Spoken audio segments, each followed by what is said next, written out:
Baiklah, Assalamualaikum warahmatullahi wabarakatuh. Untuk kali ini saya akan membahas tentang bagaimana kebijakan moneter dan agregat demand.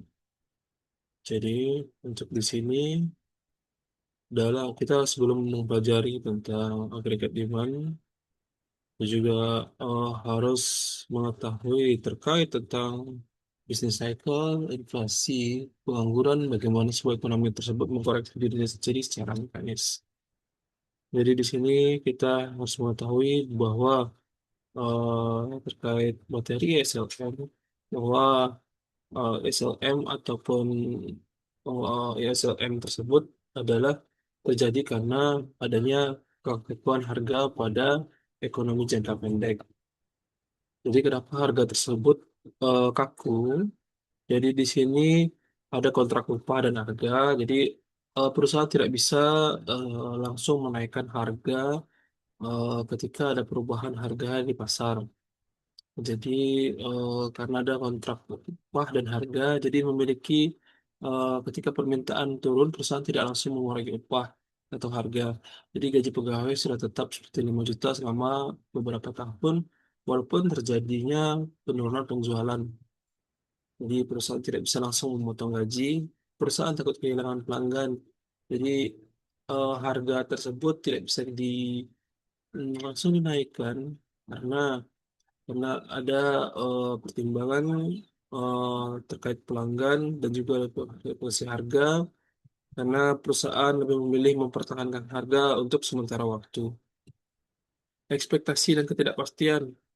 Mungkin penurunan harga tersebut bisa bersifat sementara.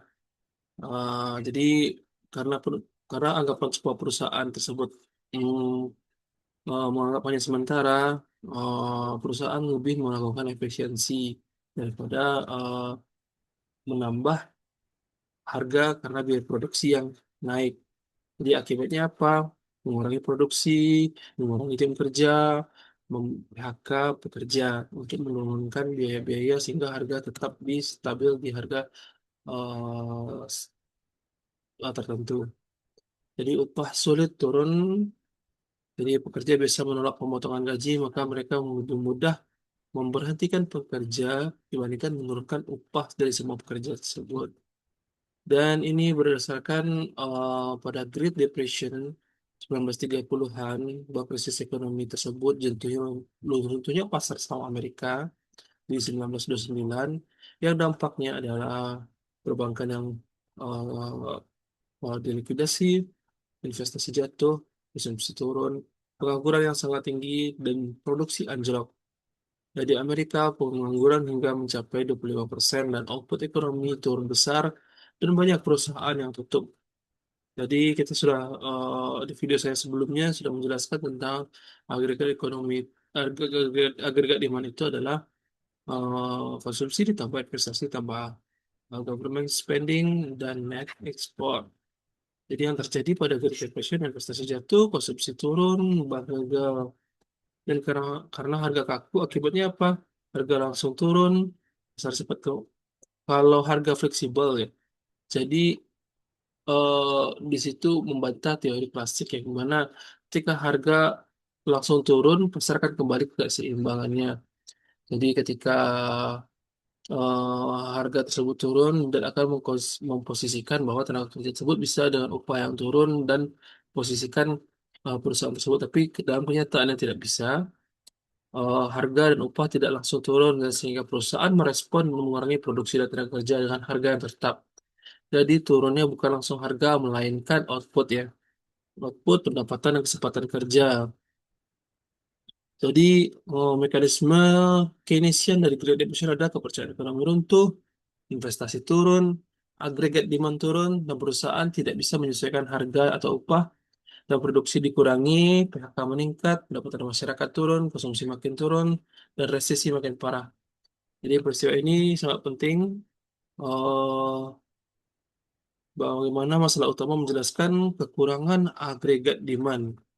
Jadi di sini adalah masalahnya kekurangan agregat demand.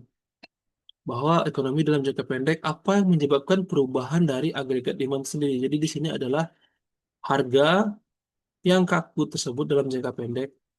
Agregat demand itu adalah sebabnya negatif. antara harga dan output. Ini AD. Jadi ya setelah kita bahas, agregat demand ini turun.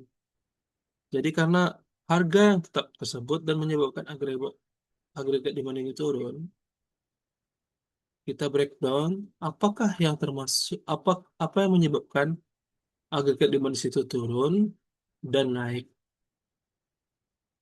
Jika kita bahas dalam ISLM, ketika uang beredar meningkat, ditingkatkan, itu akan menggerakkan AD ke kanan yang akan meningkatkan output dari Y0, Y2, Y1 ke Y2.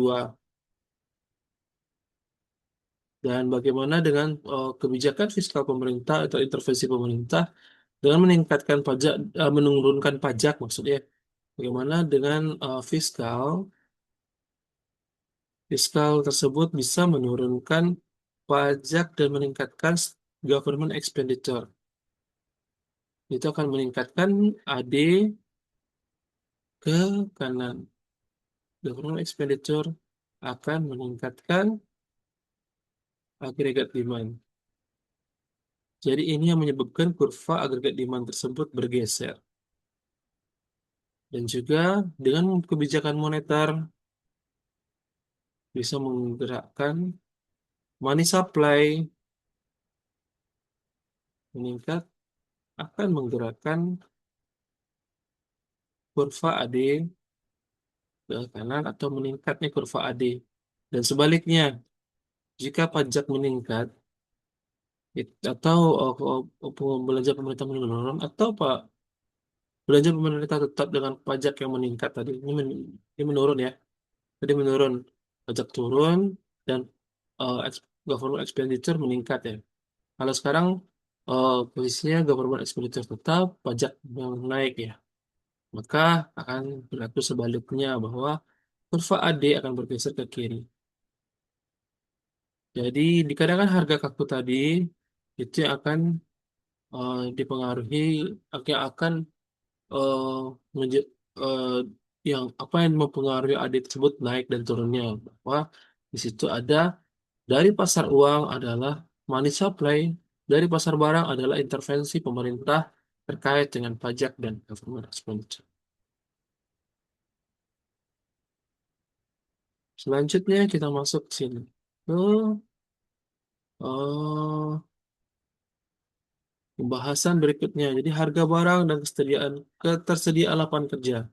Jadi ketika inflasi meningkat, model permintaan jadi mendiagnosa dari ekonomi kita mendiagnosanya bahwa model permintaan dan penawaran agregat adalah lensa utama digunakan oleh bank sentral dan pembuat kebijakan untuk mendiagnosis fluktuasi ekonomi. Fluktuasi ekonomi itu adalah business cycle dan bagaimana model ini memungkinkan kita untuk membaca siklus bisnis ya dan memprediksi bagaimana harga dan menentukan kapan mesin ekonomi membutuhkan intervensi fiskal atau moneter.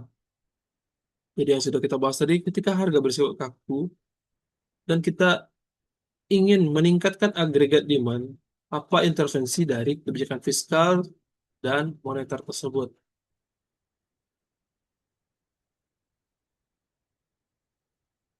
Jadi, oke, selanjutnya. Jadi ini yang sudah kita bahas tadi, yang terkait dengan agregat demand. Ini adalah konsumsi, investasi, pengeluaran pemerintah, ini, BAD. Kalau kita baca di sini permintaan agregat yang mewakili total barang dan jasa akhir yang ingin dibeli oleh perekonomian. Itu kurva AD selalu downward sloping atau slope negatif. Mengapa penurunan harga secara mekanis meningkatkan daya beli uang dan menekan suku bunga pada akhirnya memicu ledakan investasi dan ekspor. Jadi ini tingkat harga yang tetap tadi. Di bahasannya adalah kebutuhan keinisian tadi ya. Ini belanja pemerintah dari peningkatan belanja pemerintah. Kemudian bagaimana IS dibentuk? Nah, suku bunga yang bergeser ini masih bergeser ke kuartal IS. Itu. Jadi maksudnya di sini adalah hubungannya harga turun. Ketika harga turun, uang real naik, uang real MP, dan suku bunga turun, dan investasi malah belanja ekspor belanja. Karena kan suku bunga turun, orang akan bercenderung memperoleh dana dengan harga murah sehingga bisa melonjak produksi dan meningkatkan ekspor. Enggak, tingkat demand akan meningkat. Bagaimana hubungannya? Kita bisa lihat di sini tuas-tuasnya. Jadi teori moneter dan fiskal sepakat untuk pergerakan tuas-tuas pemicu bergeser seluruhnya berupa permintaan agregat. Jadi meningkatkan suplai uang, memompa belanja negara, atau gelombang optimisme massal, animal spirit. Jadi dengan instan menggeser indikator permintaan ke kanan, meningkatkan output dan diminta pada setiap tingkat harga. Berarti ini harga yang fix tadi ya. Bagaimana bisa meningkatkan agregat demand tadi? Ketika uang beredar meningkat, maka agregat demand bergeser ke kanan. Up. Ini pemerintah belanja, meningkatkan belanja, ini up. Seterusnya, ini ketika pajak diturunkan, maka ini pajak hubungannya adalah negatif. Ini hubungannya positif, ekspor neto, terus konsumen yaitu ketika pajak dinaikkan itu akan menurunkan kurva AD seperti itu. Jadi di sini short run and long run. Antara jangka pendek dan jangka panjang. Dualitas penawaran agregat. Jadi kita masuk ke penawaran agregat. Jadi mengapa bentuk penawaran agregat dalam jangka pendek itu bersifat positif dan pada saat jangka panjang itu adalah tidak dipengaruhi oleh berapapun tingkat harga, outputnya akan tetap segitu. Jadi tidak seperti sisi permintaan, respon mesin produksi sangat bergantung pada waktu. Harga dan upah membutuhkan waktu untuk menyesuaikan diri dengan kondisi sticky price. Jadi pada saat harga tetap, itu harga dan upah membutuhkan waktu untuk menyesuaikan diri dengan sticky price, membutuhkan waktu. Jadi menciptakan dua realitas ekonomi yang beroperasi dengan aturan sepenuhnya berbeda. Ilusi jangka pendek dan jangka panjang. Kenapa jangka panjang seperti ini? Karena ini adalah kondisi modal, produksi modal, labor, itu sudah dalam posisi optimalnya. Jadi yang menggerakkan ini adalah terkait dengan pertumbuhan endogen atau slow growth model. Yaitu apa? Slow growth model adalah A. A, KL, bahwa A ini adalah produktivitas, jadi adalah inovasi dari R&D, Research and Development, atau inovasi dalam suatu negara yang akan bisa mempengaruhi SRS. Jadi long run. Jadi seperti ini yang long run di jangka panjang ekonomi terikat oleh kapasitas fisik absolut yang modal tenaga kerja dan teknologi bukan lagi soal harga uang. Jadi tingkat output alamiah. Jadi garis vertikal ini adalah tingkat alamiah. Di titik ini mesin berjalan pada kapasitas optimalnya. Jadi sudah dibahas tadi ya. Bahwa di sini sudah dalam kapasitas optimalnya dan pengangguran pada tingkat yang friksional dan struktural tidak terhindarkan. Jadi di sini fleksibilitas jangka pendek. Kenapa fleksibel dalam jangka pendek? Jadi di sini kurva supply dalam jangka pendek dari ke atas karena jangka pendek biaya produksi seperti upah terkunci oleh kontrak. Ketika level harga pasar tiba-tiba naik sementara biaya tetap kaku, margin keuntungan perusahaan melonjak tajam. Jadi biaya tetap kaku, harga naik ya profit marginnya lebih besar kan. Respon rasional mereka adalah mengenjot produksi besar-besaran. output meningkat melampaui batas normal, namun bersifat sementara. Ini kita jual dan jika harga fluktuatif dan harga tersebut naik, maka ini marginnya adalah profit marginnya meningkat.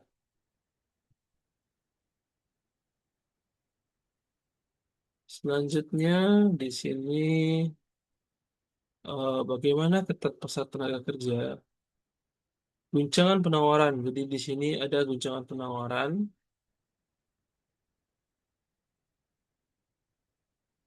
Guncangan penawaran setiap peristiwa mengubah struktur biaya produksi secara sistematis akan bergeser kurva supply agregat supply pada jangka pendek. Jika biaya naik karena pekerja menuntut upah tinggi akibat eksistensi inflasi atau harga energi global meroket, margin keuntungan akan hancur, kurva supply bergeser ke kiri dan memaksa ekonomi memproduksi lebih sedikit barang pada setiap tingkat harga. Jadi pada setiap tingkat harga, jadi di sini agak supply sama dengan yang kita ngomong tadi, harga dan harga kaku pada jangka pendek. Jadi ketika harga tersebut biaya produksi meningkat itu tidak langsung mempengaruhi harga karena ketika harga berubah itu banyak yang eh, pertimbangan seperti saya sampaikan di awal tadi, maka solusinya agar harga tetap adalah mengurangi produksinya atau mengurangi faktor produksinya. Jadi di sini biaya produksi tinggi, harga barang meningkat, jadi terpaksa tenaga kerja ketat, ekspektasi inflasi kerja, dorongan upah, guncangan harga komoditas. Saya tarik ulur keseimbangan makroekonomi. Pasar selalu memburu equilibrium, titik di mana jumlah barang diminta sama dengan jumlah barang diproduksi. Namun masalah ini adalah jebakan, keseimbangan jangka pendek, atau perpotongan kurva agregat demand dan agregat supply dalam jangka pendek seringkali menyimpan garis jangkar di agregat supply di jangka panjang. Tidak seimbangan ini menciptakan ketegangan yang memaksa ekonomi bereaksi. Jadi di sini termostat ekonomi mekanisme koreksi diri. Jadi ekonomi memilih termostat bawaan dan kejam namun efektif jika mesin overhead output melebihi tingkat alamiah upah akan meroket, biaya produksi membengkak dan dalam jangka panjang agregat supply akan bergeser ke kiri di mana output berada pada awalnya fluktuasi upah pada akhirnya akan selalu memaksa sistem kembali sejajar dengan tegak lurus. Dalam jangka panjang semuanya akan dipaksa dan sejajar menjadi tegak lurus. Jadi di sini output dan karena pekerja terlalu ketat, upah pekerja melonjak, biaya naik. Selanjutnya di sini dalam jangka pendek agregat supply bergeser ke kiri. Jadi harga naik, output kembali ditarik untuk mundur ke garis LRS. Dalam jangka pendek ya. Jadi di sini ada beberapa kondisi di 1964 hingga 1970. Jadi ledakan permintaan Perang Vietnam Amerika ya. Kasus belanja militer Amerika meledak secara eksponensial di pertengahan 1960-an didorong oleh bank sentral yang mencetak uang demi mempertahankan suku bunga. Jadi mencetak uang, suku bunga, ini LM, hmm, ini R ya, permintaan. Permintaan di sini, ini suku bunga segini, ketika eh, suku bunga meningkat, maka perlu diopernya di sini kan. Jadi untuk agar bisa sama seperti di sini, maka kita menurunkan banyak uang beredar sehingga suku bunga dapat turun eh, atau stabil di sini kan. Jadi jadi menggeser ke sini seperti itu. Jadi hasil AD mendorong tajam ke kanan. Jangka pendek terlihat indah, namun dalam jangka pendek terlihat indah ketika AD bergeser tadi karena penambahan agregat demand tadi. Jadi pengangguran anjlok ke 3,4%, namun mekanisme koreksi diri tidak bisa ditipu. Menginjak 1970-an, ketatnya pasar kerja memicu lonjakan upah. dan menciptakan inflasi sebesar 5,5% harga dibayar mahal di akhir. Dan ketika tunjangan upah meningkat, ya kurva dari agregat supply akan share ke kiri. Output akan kuat. Lanjut di sini ada studi kasus 1973 dan 1979. Embargo OPEC memicu lonjakan harga minyak mentah yang melipat gandakan biaya produksi global dalam semalam. Kurva dari agregat supply dalam jangka pendek hancur bergeser ke kiri, sehingga menghadapi mimpi terburuknya stagflasi atau stagflasi dari inflasi tersebut, harga melambung hingga inflasi tembus ke 14% bersamaan dengan pabrik tutup dan jutaan pekerja yang kehilangan kerjaannya. Jadi di sini ada eh, ini output real menurun, harga meningkat karena penurunan dari agregat supply tadi. Selanjutnya di sini adalah guncangan supply harga minyak ke 140 dolar per barel. Ini guncangan permintaan krisis kredit perumahan. Jadi 2008 ini berdasarkan buku Frederick Miskin yang case-nya di Kanada. Jadi Kanada dan dia ada macam guncangan ganda. Pertama dari harga minyak, tekanan dari supply, biaya produksi yang meningkat, dan sementara kejatuhan dari financial subprime market menghancurkan kredit dan menekan agregat demand ke kiri. Dan hasil kompleks awalnya inflasi melonjak dari 5,8% karena goncangan komoditas, namun permintaan agregat untuk total. Deflasi mengancam anjlok. Jadi inflasi tersebut turun 0,1%. Terjadinya deflasi dan pengangguran meroket 8,4%. Jadi ada dua guncangan, agregat demand yang bermasalah dan agregat supply yang bermasalah. Agregat supply yang bermasalah dari guncangan harga minyak dan permintaan dari krisis keuangan perumahan dari krisis subprime market. Dan di sini adalah metrik diagnosis perdebatan aliran pemikiran. Jadi pemikiran eh, jadi arsitektur kebijakan, cara membaca mesin ini, meskipun semua ekonom sepakat tentang anatomi model ini, mereka berdebat keras mengenai seberapa cepat mesin ini mengkoreksi dirinya sendiri. Jadi seberapa cepat pasar mengkoreksi dirinya sendiri terkait dengan agregat demand dan agregat supply. Jadi jika Anda percaya upah itu kaku, Anda menuntut pemerintah bertindak agar Anda percaya mesin ini tetap efisien dan Anda meminta pemerintah menyingkir. Jadi bagaimana intervensi pemerintah mempengaruhi output atau produksi barang dan jasa akhir eh, dalam satu perekonomian. Aliran pemikiran Keynesian bahwa upah kakus kecepatan koreksinya sangat lambat. Jadi direkomendasikan kebijakan adalah intervensi kebijakan pemerintah yang mutlak diperlukan, seperti kebijakan fiskal dan moneter, uang beredar meningkat, pajak, pajak, tingkat pajak dan juga government expenditure uang pemerintah. Dan di sini adalah monetaris asumsi fleksibilitas bahwa upah fleksibel relatif cepat hindari intervensi menggunakan aturan pertumbuhan yang konstan.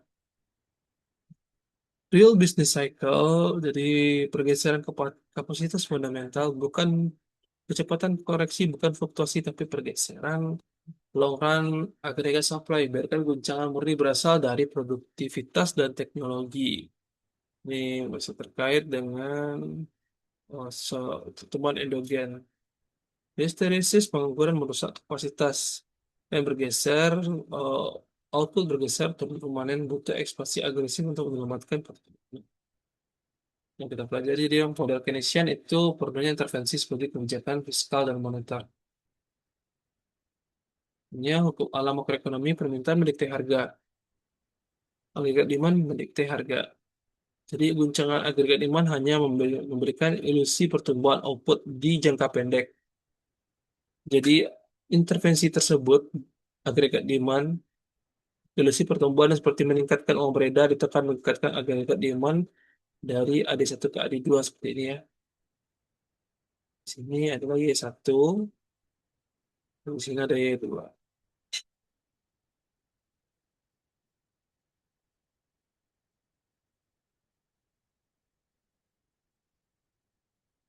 Gitu. Nah, penawaran memicu kekacauan guncangan dari agregat supply menciptakan siklus yang stagflasi yang harus diredam perlahan oleh termostat ekonomi hukum dari long run agregat supply. Tanpa inovasi dan teknologi investasi kapasitas ekonomi yang akan selalu ditarik kembali ketika pengangguran alamiahnya.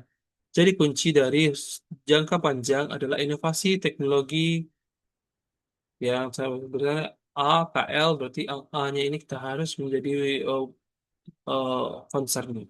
Memahami model ini berarti memahami ritme pernapasan suatu negara. Jadi cuaca makroekonomi, agregat demand untuk jangka pendek naik, harga jangka panjang naik, harga jangka panjang akan naik. Terus agregat supply output naik, harga turun, risiko emas. Dan di sini agregat demand turun, output jangka pendek turun, harga jangka panjang akan turun. Selanjutnya, agregat supply, jika agregat supply turun, maka harga akan naik.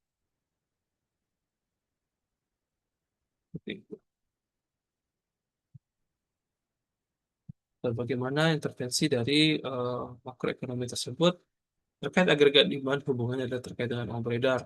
Dan permintaan uang beredar tidak bisa kita pantau karena itu tersebut dari sisi konsumen, dari pasar uang, dan bagaimana cara dalam jangka pendek karena harga yang sedikit tadi, bagaimana intervensi dari kebijakan moneter tersebut bisa mempengaruhi agregat demand untuk bergeser dan meningkatkan output, yaitu dengan meningkatkan uang beredar. Baiklah, terima kasih. Salam.